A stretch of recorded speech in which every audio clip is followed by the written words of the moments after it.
Welcome, everyone. Today, our seminar speaker is Yu Bai.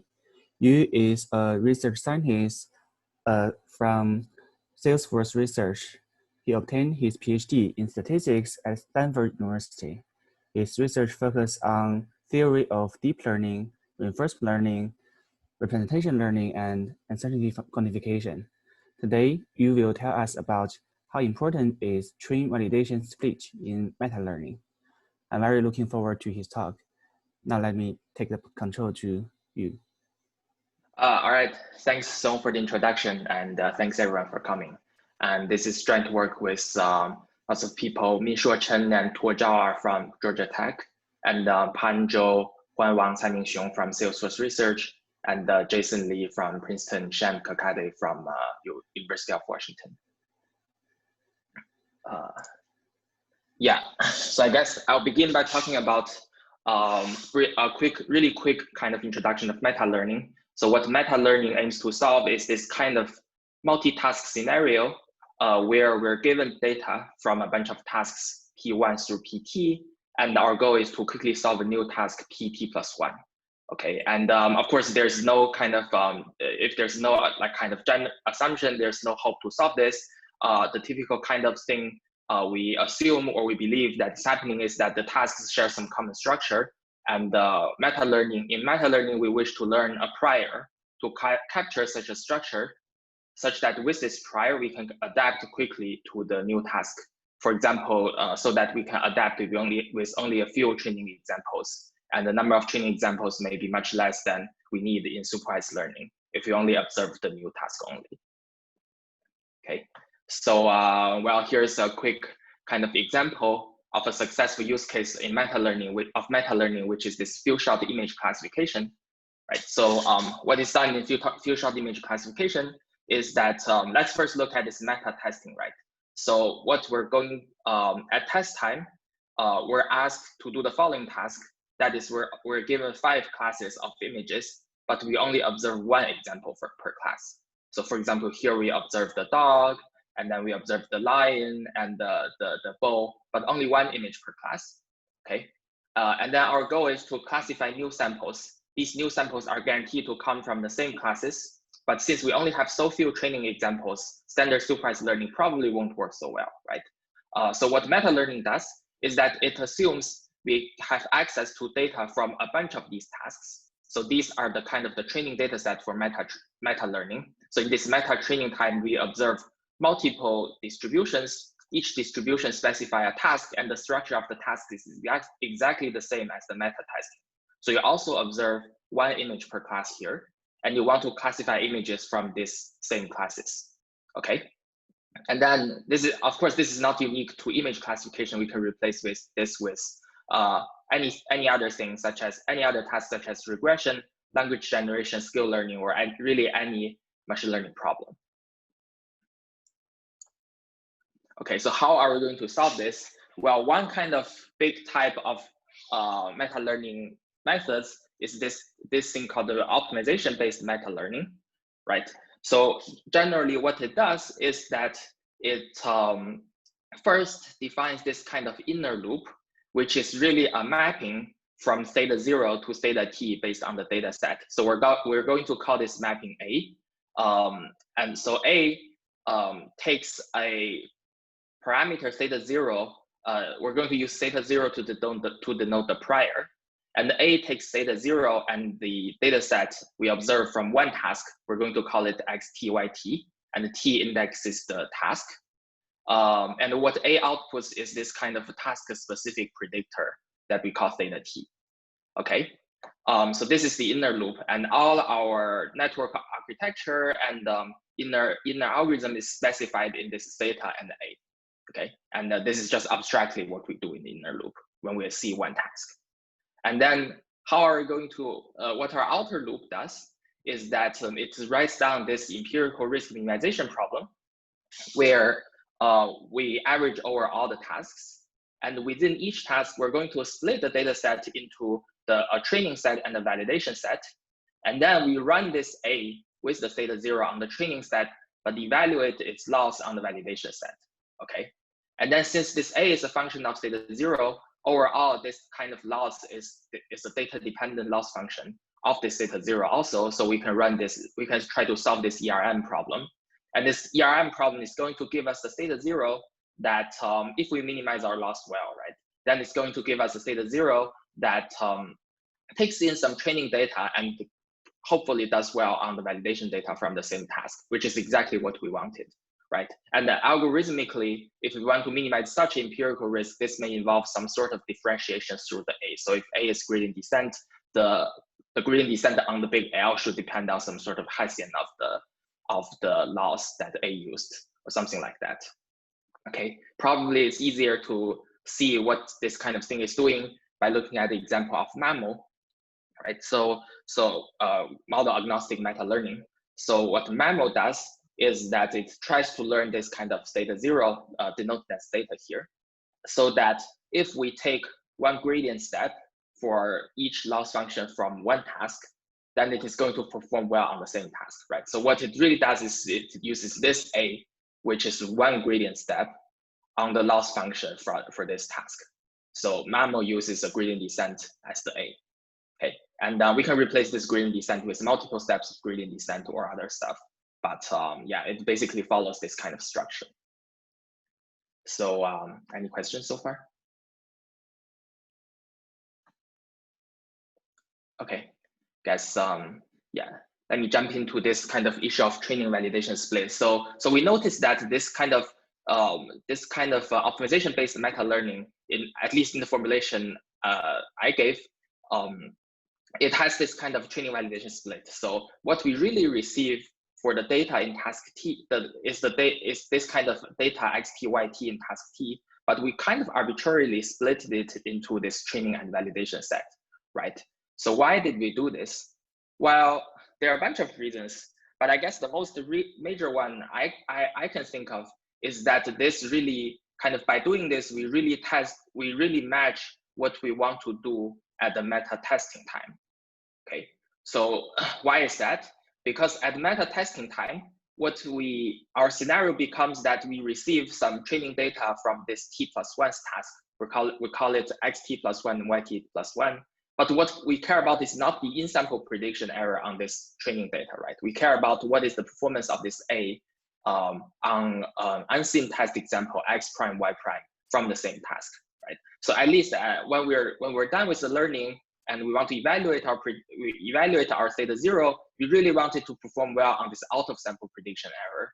And the ERM principle tells us, well, it's probably good to let our training time also do this, and thus we probably want to do this training validation split as well as training, so that our training is really solving the right ERM with respect to the testing. Okay, and I guess probably also another kind of minor and practical reason is that if our theta T and theta 0 are really just neural networks, they're really easy to memorize the data set, right? If the data set is small, this is really easy to get to 0 training loss. So if you change this to also X train, Y train, then this loss is going to be 0, right? So it's kind of vacuous to minimize this kind of a training loss, and we better evaluate on the fresh validation data set. Okay. But if we think about this issue a little bit, right? So is this training validation split really the only option, right? So I guess one kind of natural alternative we can think of is, could we really minimize this kind of more direct train loss? So I'll use this L train to denote this. The only difference in this new loss is that, note here, I am not doing any split. I'm using the whole data set for each task for both this A step and the loss function to evaluate it, right?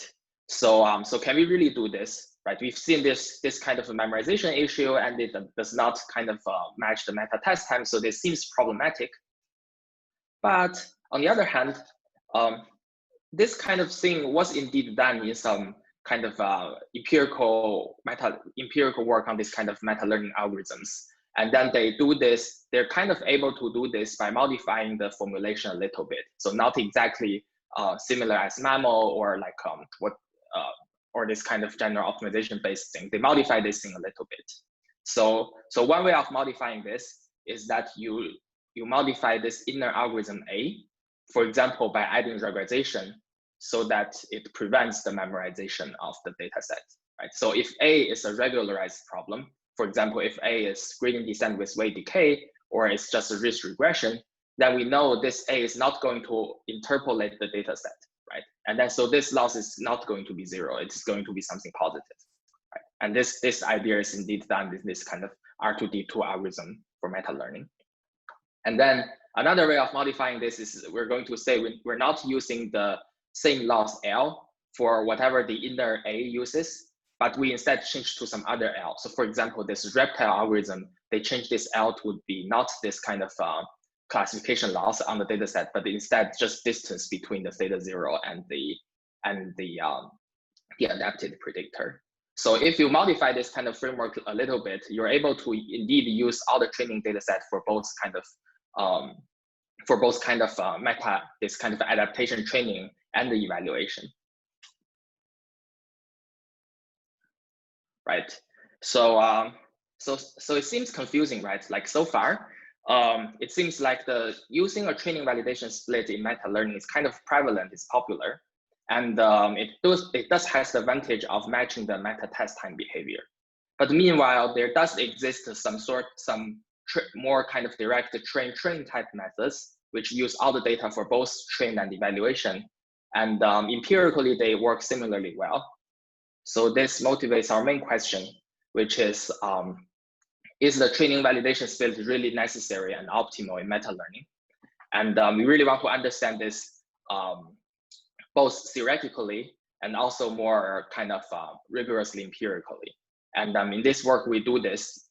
We do a precise theoretical comparison on this kind of very specific meta learning problem, which is called the linear centroid meta learning problem. And we're going to study whether the train validation split is really necessary or optimal. Okay. And yeah, any questions so far?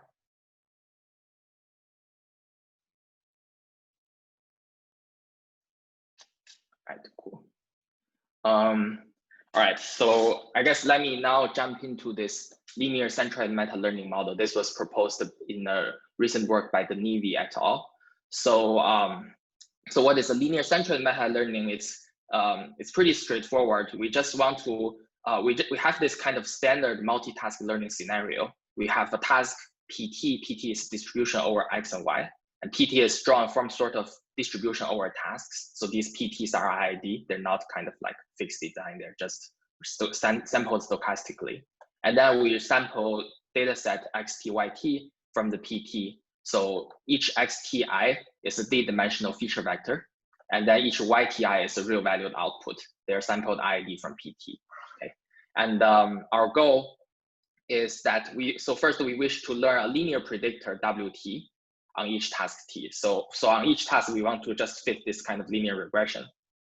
But our meta learning goal is we want to learn a centroid W0 that can sort of efficiently adapt to this WT, right? We're going to learn a W0 that is going to help us solve this linear regression task within each task, right?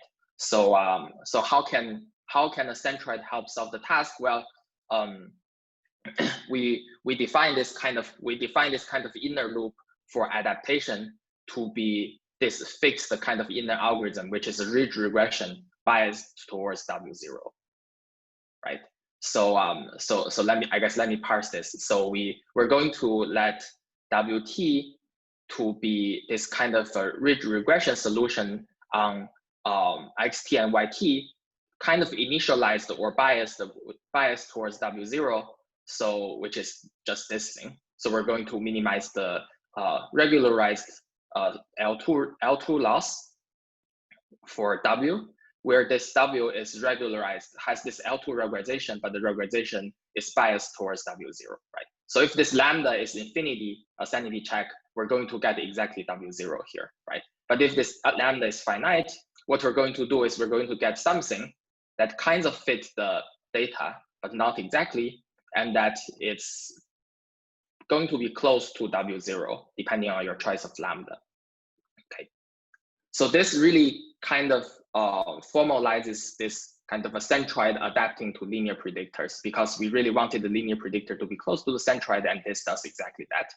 And it is similar as MAMO if you think about it a little bit, because You can think of this W0 basically as an initialization, similar as initialization of gradient descent. You can think of this regularized ridge solver as kind of a few gradient steps from W0, right? If your lambda is small, this is like a lot of gradient steps. If your lambda is large, this is similar as a few gradient steps, okay? And just to remark that this kind of biased ridge solver is actually pretty commonly used in meta-learning practice. So for example, this meta mini batch prox algorithm by Zhou et al., they indeed use this biased ridge solver for meta-learning. Okay. Oops. Right. So we have defined the inner loop, and now let's look at the outer loop. So we're going to compare two methods for the outer loop, and they're exactly the same except for the difference of whether we use the sample splitting. Okay. So the first method, which we're going to call the train well method, is that we perform the usual training validation split, and we're going to use N1 and N2 to denote the dataset size for the train and validation, and N1 plus N2 equals N. Okay, and then this is just the standard way of doing it. We use A lambda to get a task-specific linear predictor on the training split, and we evaluate its performance on the validation split. Right, this is exactly what we want to do there. And then we're going to compare it with the train method, and what that does is it does exactly the same thing, except that we plug in the whole xtyt for both the inner loop and the outer loop. And because we have a non-negative lambda, we have like if we have a non-zero lambda here, this is not going to be zero because we're not overfitting we're not interpolating the whole data set, right? And then note that both methods now contain hyperparameters. So the train well method, it contains two hyperparameters. It's both the lambda and the N1. And we're free to choose the N1 to be within like 0 to N. And for the train method, we can also tune the lambda. And but there's no N1 to tune.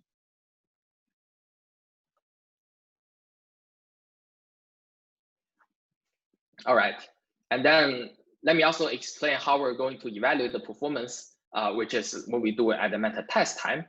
And so the key thing here is we need to remember that each lambda and N determines a unique inner algorithm and its own best centroid, right? So here I'm using this kind of notation of A lambda N to denote the ridge regression solution starting from initialized from W0, but only uses the first N data points of a given like kind of data set XY. So XY contain more data than N, but then we only take the first N data points within this data set, right?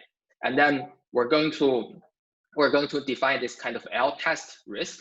This risk is a function of both a centroid and this lambda N, and it evaluates this out of sample prediction error if we use the regularization strength lambda and the dataset size N on a new task T plus 1.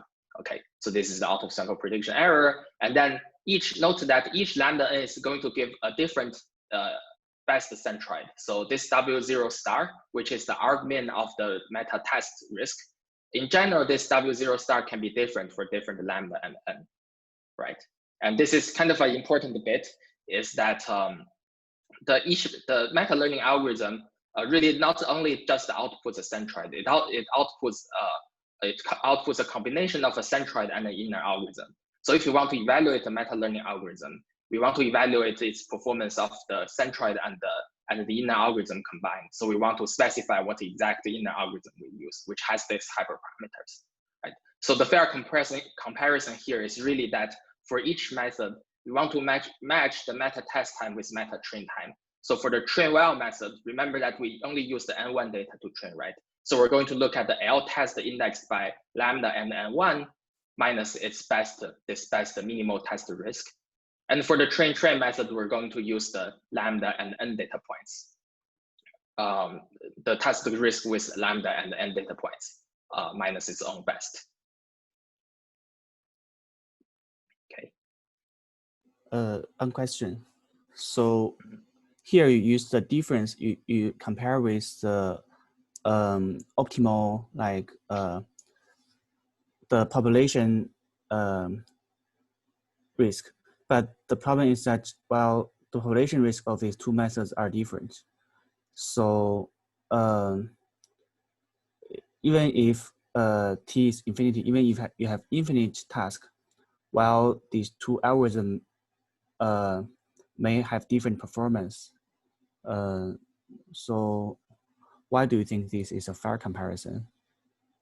Yeah, that's a great question. So I'm kind of showing this because like this looks like this looks to me like a simpler illustration than like the real thing. But in reality, we in our, at least in our main theorems, we never like we didn't do this exactly. Or when we compare this, is you're going to see like we're not comparing the value of this. Like the comparison is going to be about like more kind of baseline things, such as like whether they're consistent. So at least like one thing that makes sense is we compare like whether this kind of thing go to 0 for each method, right? And we don't compare the actual rate. Yeah. So if one goes to 0 but the other does not, it's kind of fair there to say like the one that goes to 0 is better. Okay. Yeah. Thank you.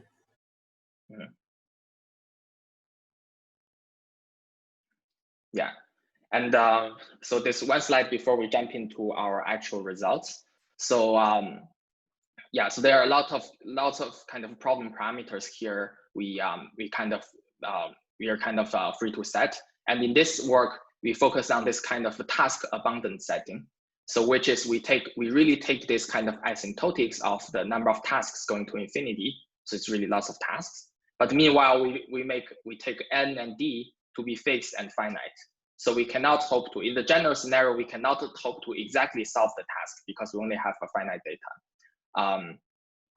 And we have limited data per task. And in addition, we allow n is less than d, right? Or d is bigger than n, which is the over-parameterized scenario, which means that like in this case, the per task data can be perfectly interpolated. But it still makes sense to talk about like what is the sample complexity in terms of the number of tasks for learning the best centroid W0. And well, like there are a bunch of theoretical advantages to this setting, but we also know that this is similar, really kind of similar as the few-shot learning in practice, is that we have very limited data per task, and there are potentially many ways of interpolating the data from one task, right? But you're not going to solve the problem well if you interpolate the data from one task. You have to pull all the tasks in order to learn some sort of common initialization or common representation in order to do well on the unseen task.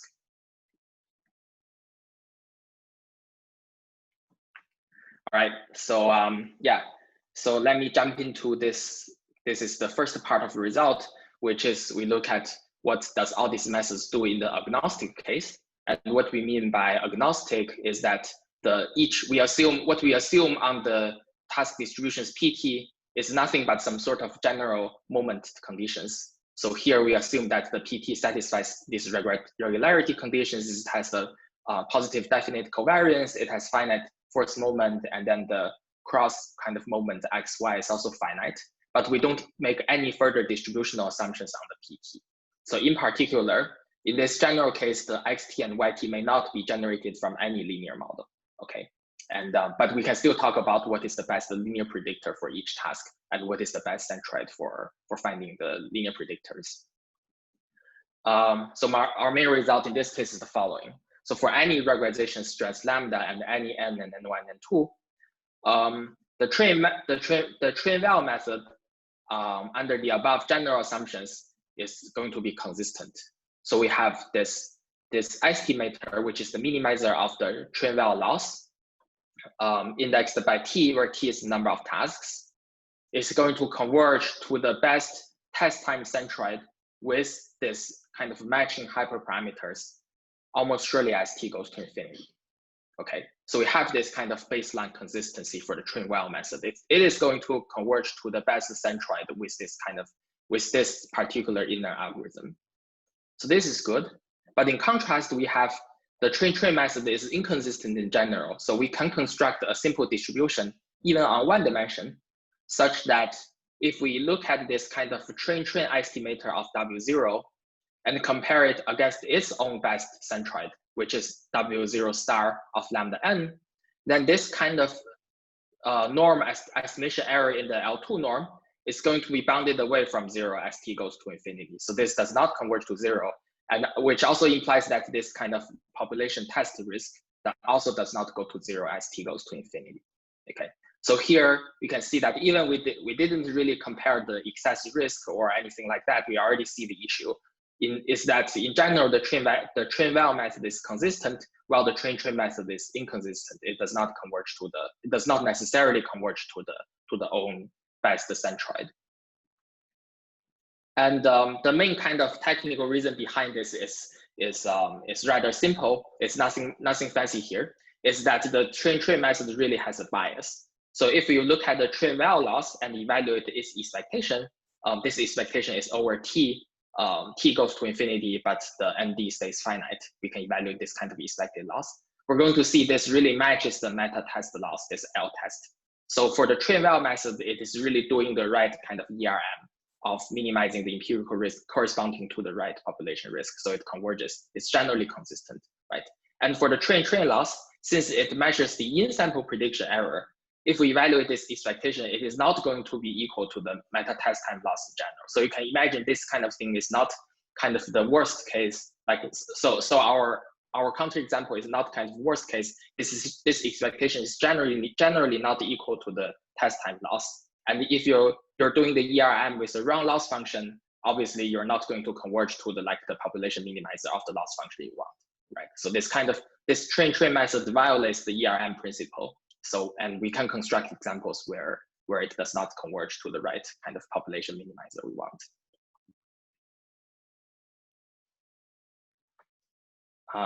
Any questions about this?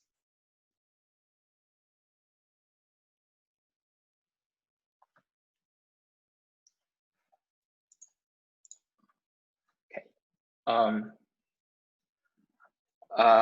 Okay, so let's now switch gears to another case which contains our main result, which is this kind of rather different realizable case. Okay, so what we assume here is, in addition to what we assumed previously, the general scenario, we now make a strong distributional assumption on each task. Okay, so now we're going to assume that the YT and XT are really generated from noiseless linear models. So for each task PT, the YT is exactly equal to the noiseless version of XT WT, and we assume that XT is going to be a standard Gaussian, and WT is a sampled IID from some distribution with some moment conditions. Okay, and XT and WT are independent. So here, what we know in addition is that the linear model is exactly true and there's no observation noise. And we're going to see on this realizable case, we now have a drastically different phenomenon from this agnostic case. So to begin with, the consistency thing is now different.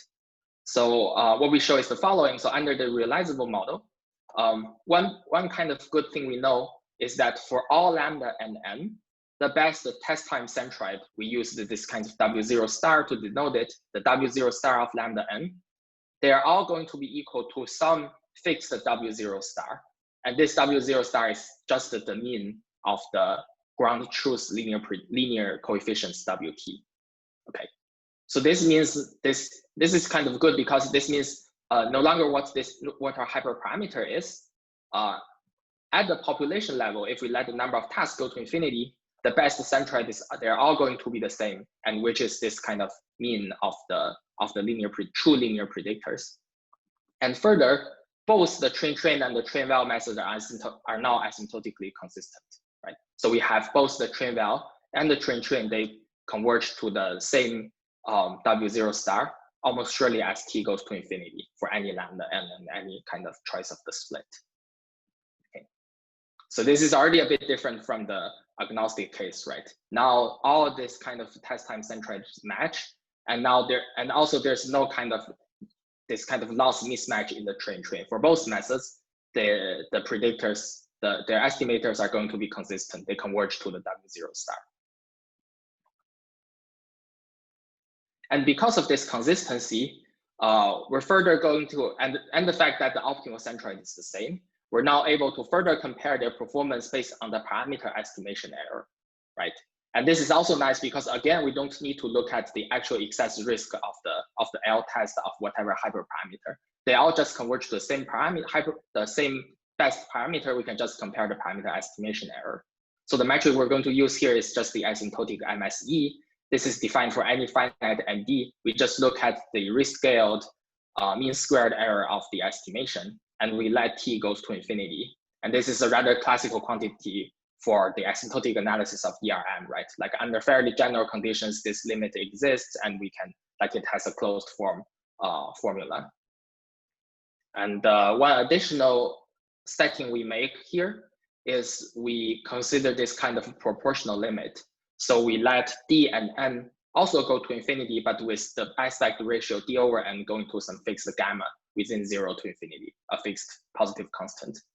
And the important bit here is that we do this for the technical convenience of analyzing the methods, but we do this after we letting t go to infinity. Okay, so we are still thinking about d and n being much smaller than t. So we can think of things like d equals 100 and n is equals 200, but the t is like 1,000,000 or so. So this is after t going to infinity.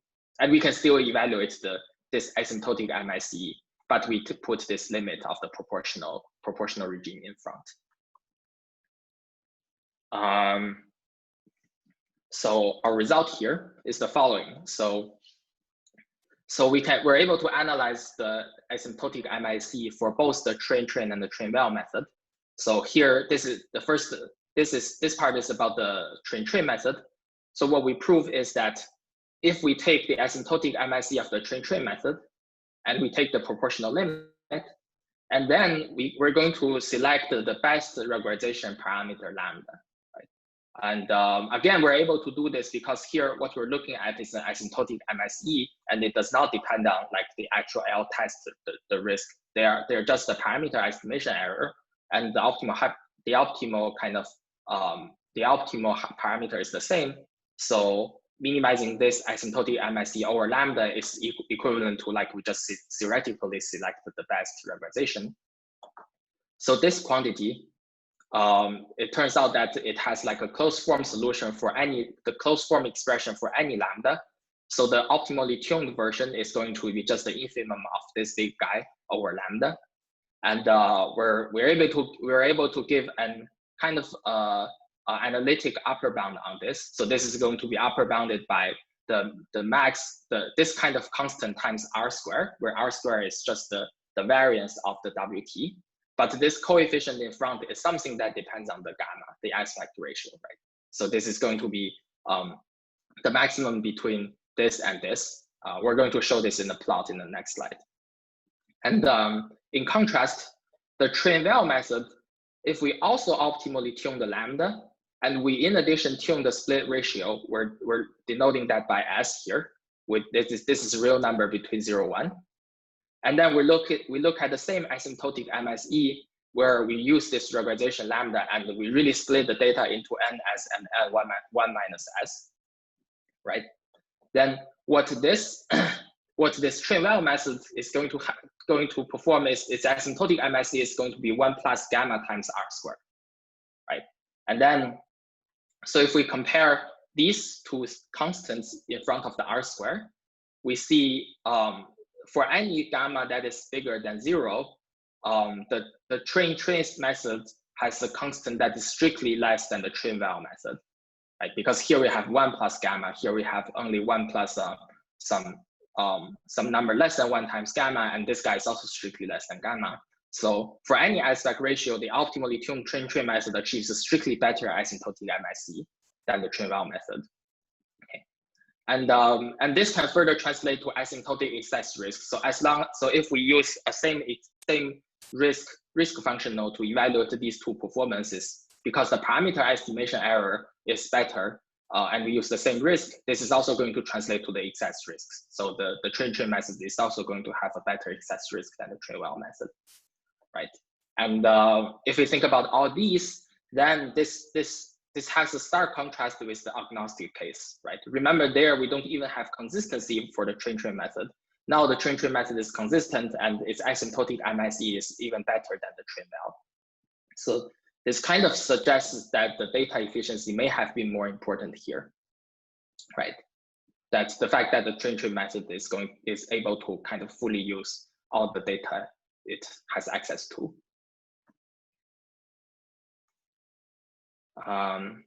Any questions about this?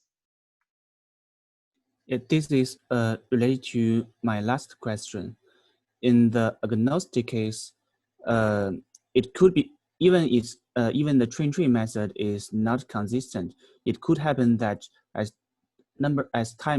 t goes to infinity, the risk function converges to a number that is smaller than the risk of the train while, right? It could happen even if it's not consistent. Well, I think so. So let me roll back to that.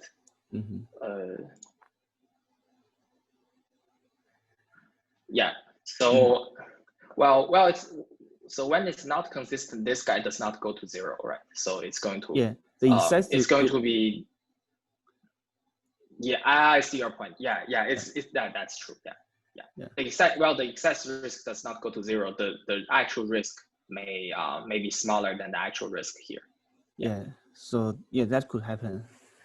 So do you know what happens for the population risk? So do you know how to compare the population risk in some specific? For example, if this agnostic case, if this x and y is exactly generated from the linear model, you know that while these population risks they're the same, but for some other model that is different from the linear model, are there some comparison of the population risk? Yeah, I guess I don't have like I don't know what is like what is kind of a good model here, but I agree with the point that like we should probably compare the risk, not the excess risk. Like when the model is not right and these two risks are not the same. Yeah, the excess risk is one kind of sensible way of comparing things, but yeah, it's also sensible to just compare the risks themselves, because like when we don't know the model, we just care about like how the linear model does. Yeah. Thank you.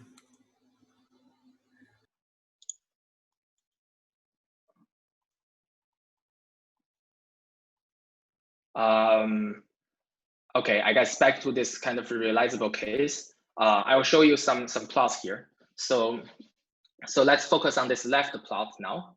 And what we did here is we plot this kind of this kind of asymptotic MSE against the gamma, which is the D over N ratio.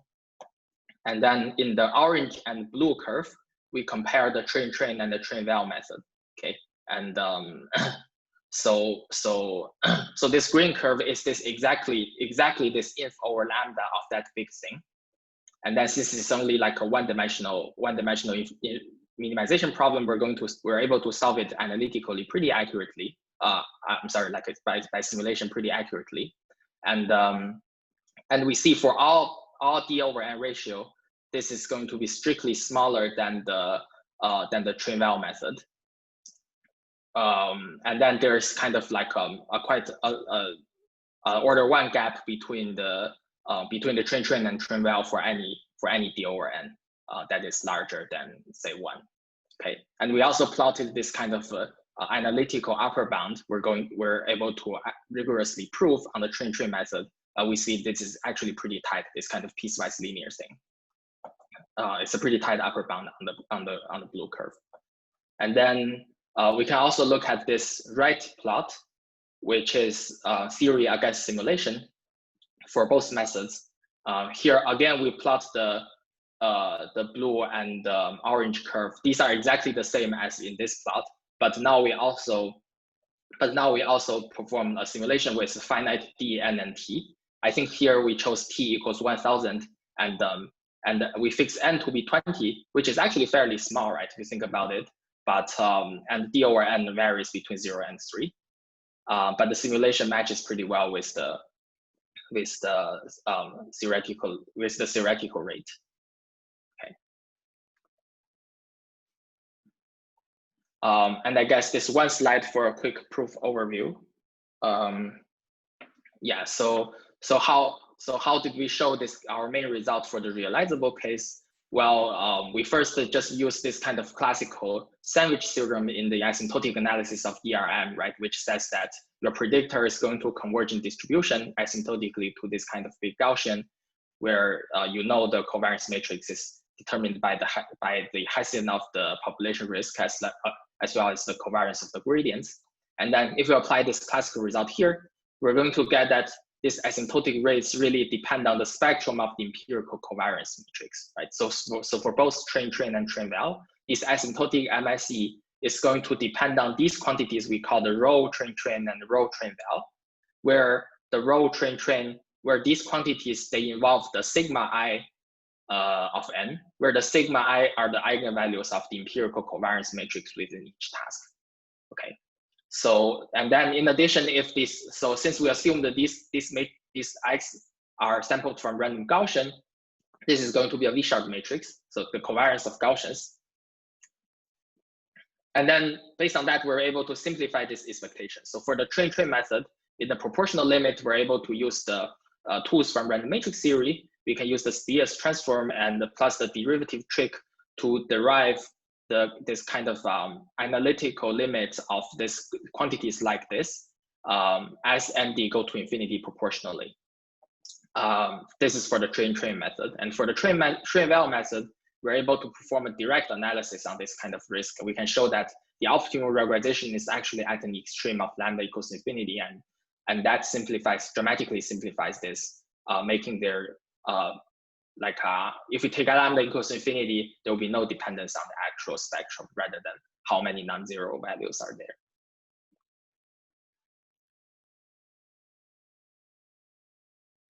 Okay, so I guess I'll finish by showing you some real data experiments. So we really ran this kind of meta learning on this benchmark mini ImageNet and tiered ImageNet data sets. And then the methods we compare are almost exactly the same as what we did in the theory, except that we use a larger model and the classification loss. So we compare these two methods of train and train val, and they basically have the same formulation. And we also use this kind of biased ridge solver inside, except that now WT parameterizes not a linear model, but instead a neural network. And the L is not the square loss, but the cross entropy loss. Okay, so, and we note that both kind of methods have appeared in the previous literature in similar forms, though here we do not use these existing implementations, but instead tune the implementation ourselves so that we guarantee that the details in these methods match, except that whether they do the training validation split. Okay, and for hyperparameters, we tune this lambda optimally individually on each method, and for the split ratio, for this moment we take the split ratio for the train val method with 50%, but we also test the effect of tuning that. Okay, so here are some results, and so we compare this kind of train and train val on a bunch of few shot tasks. So these tasks are indexed by this kind of how many classes there, and this is like 5 ways 5 classes and 20 ways 20 classes, and how many images per class we see. So 5 shot. So for example, 5 shot 5 way means that we see 5 images per class and totally 5 classes. So this is 25 training images. And then, but then we in addition have like one testing image per class. So we're going to have like 30 total images in this kind of in this setting.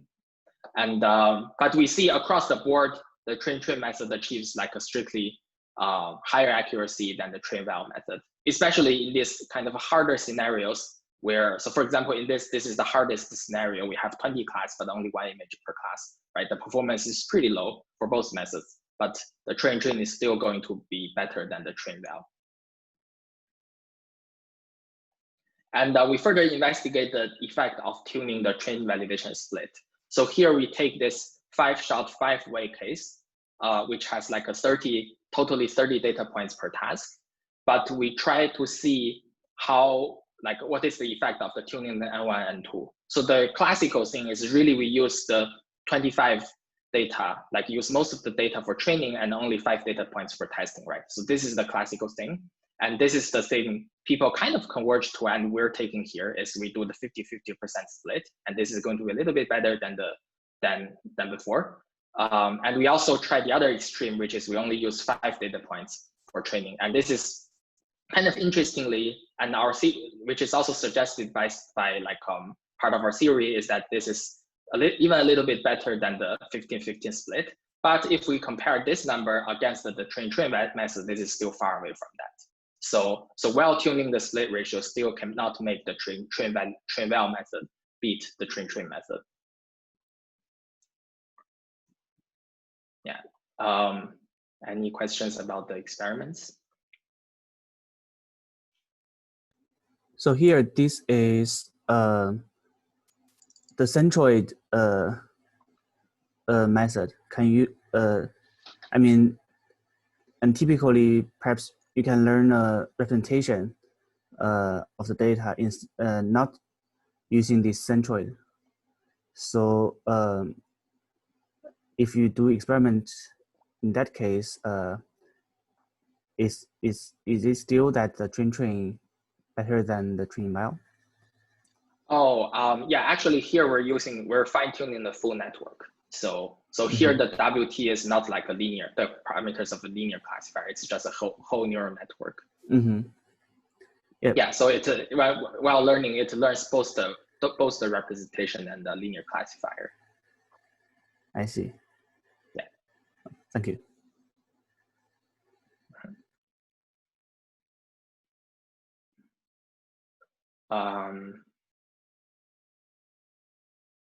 Okay, I guess probably let me conclude here. So so which one is better, right? Like what should we really do the train validation split, or is train just alternatively is train just better? We see from this work, we see it probably depends strongly on whether the model is good. Right? So in the agnostic setting where there's no distribution assumptions, we don't know whether the linear model is true. We don't know how good the features are. In general, the train has some sort of bias and inconsistency issue, while the train-val method doesn't have that. So in that case, we probably prefer the train-val. And in realizable settings, where now features can perfectly express the labels, and the linear model is right, both methods are consistent, the train achieves a better risk. So the train is probably favored here.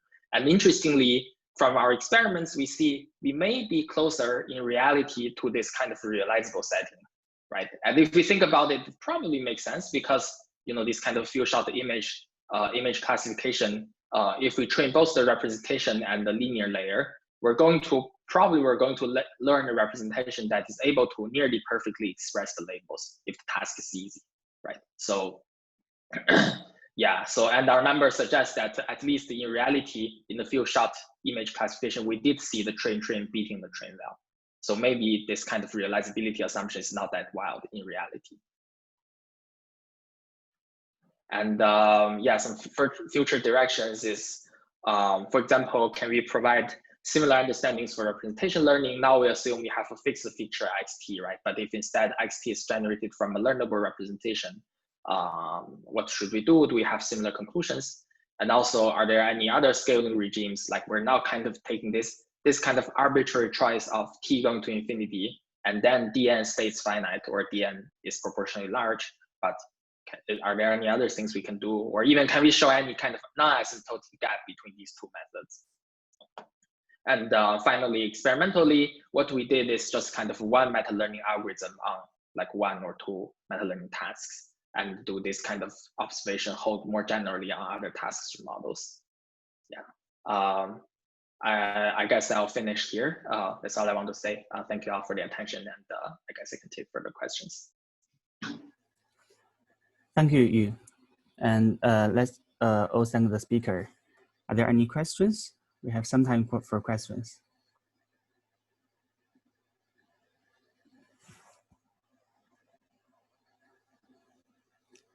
Yeah, one question is, practitioners prefer which kind of method? I think, yeah, that's a great question. I guess I probably don't know exactly what like kind of the practitioner's perspective, exact perspective is on this. But one thing I noticed is that, so if I roll back to this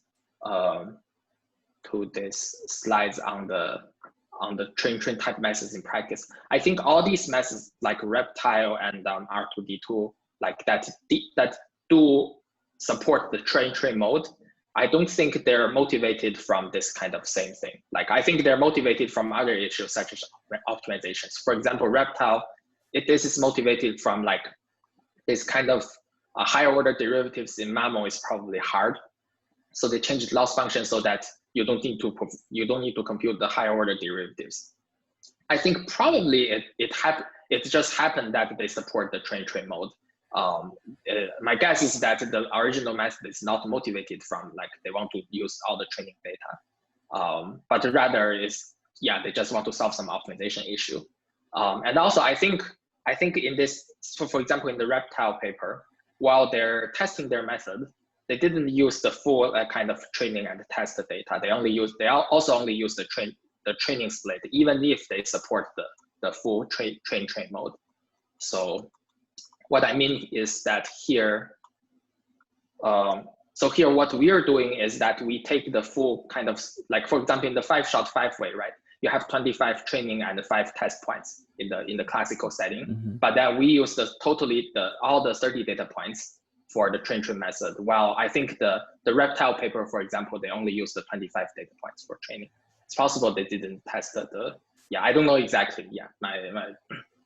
It's possible that not all these methods have tested the version where they also combine the test data point into the training data set.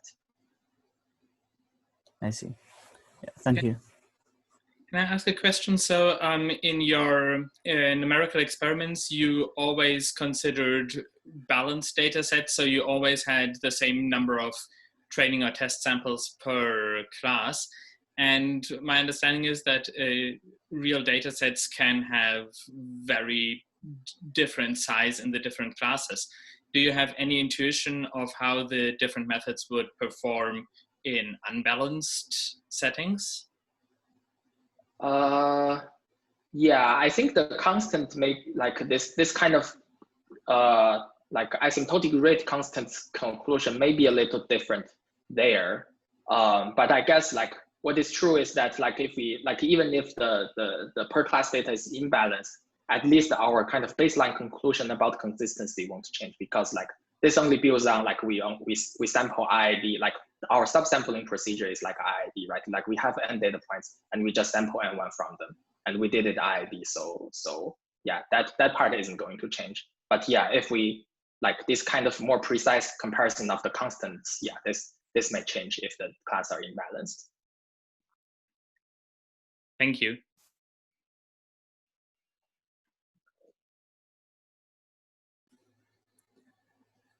If there's no more question, let's thank our speaker again.